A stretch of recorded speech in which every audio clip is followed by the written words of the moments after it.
Boa tarde, eu sou Lucila Romano Trachtenberg, eu sou cantora e professora de canto e voz falada na PUC de São Paulo, na UDESC em Florianópolis e na pós-graduação na Unesp em São Paulo.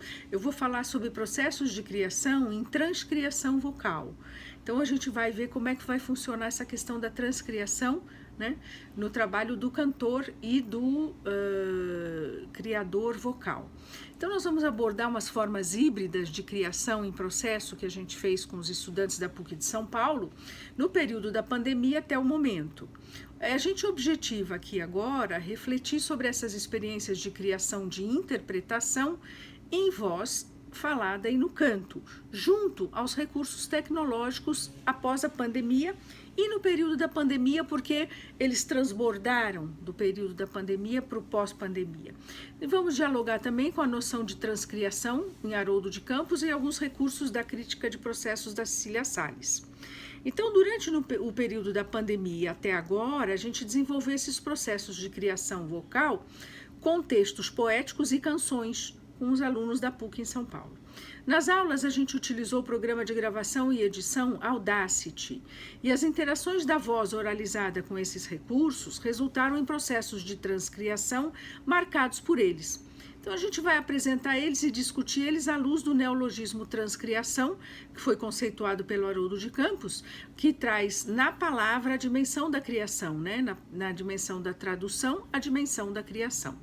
E vamos refletir sobre esses aspectos de transformação dos textos e músicas, porque os alunos tomaram uma canção como referência para estudar, que foi a Cajuína, do Caetano Veloso.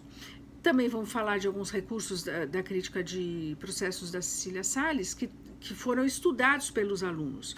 Então, eles estudaram transcriação, estudos teóricos sobre transcriação e sobre três recursos da crítica de processos, que são projeto poético, redes culturais e ato comunicativo. Então, a gente vai falar sobre como é que essas coisas se desenvolveram nesse trabalho, né?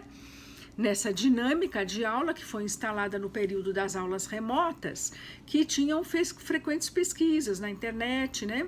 E a utilização do Audacity, que trouxe uma questão muito importante, que foi a questão da presença da dinâmica na voz. Então, dos sons bem baixinhos aos sons mais fortes. Então, você faz expressão vocal, uma coisa assim, depois uma mais forte, você está trabalhando com a expressão. E sempre foi difícil trabalhar com a expressão vocal com os alunos, porque ela é difícil de ser feita vocalmente. Mas o uso do Audacity e do microfone facilitou isso. Então, esse é um dos resultados que a gente traz como trabalho desse hibridismo tecnológico com o da criação, da transcriação, né, no caso, que foi esse uso do Audacity. E também eles desenvolveram texto em conjunto no Google Drive. E esses dois elementos foram trazidos e transbordaram para o período da pós-pandemia, porque se mostraram muito profícuos. Então, mesmo estando em sala de aula, os alunos tinham seus computadores e escreviam textos sobre o que nós estávamos trabalhando, textos em conjunto, né? Então, na parte de poesia, eles pegaram poesia sonora do livro Poesia Sonora, Poéticas Experimentais da Voz, no século XX, do Filadelfo Menezes. E, em termos de música, eles pegaram a Cajuína, do Caetano, que a gente fez um estudo rigoroso dos aspectos musicais, de todos os elementos musicais e poéticos. Então, a gente chegou a essa conclusão de que foi muito importante no período da pandemia e trouxe muita produtividade, tanto o uso do Audacity quanto do Google Drive, para fazer essas criações, essas transcriações, né?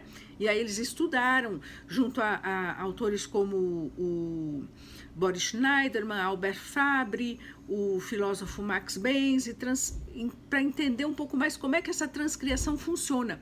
E o próprio Haroldo deixa bem claro que o que se traduz é a força estética da obra. Então, quando eles foram criar a Cajuína deles, porque eles estudaram vários cantores cantando a Cajuína e depois criaram a deles, eles foram com essa ótica de transcriação. E aí, então, a gente chegou para o período pós-pandemia com Audacity e Google Drive e outros mais que a gente ainda vai trabalhar. Muito obrigada!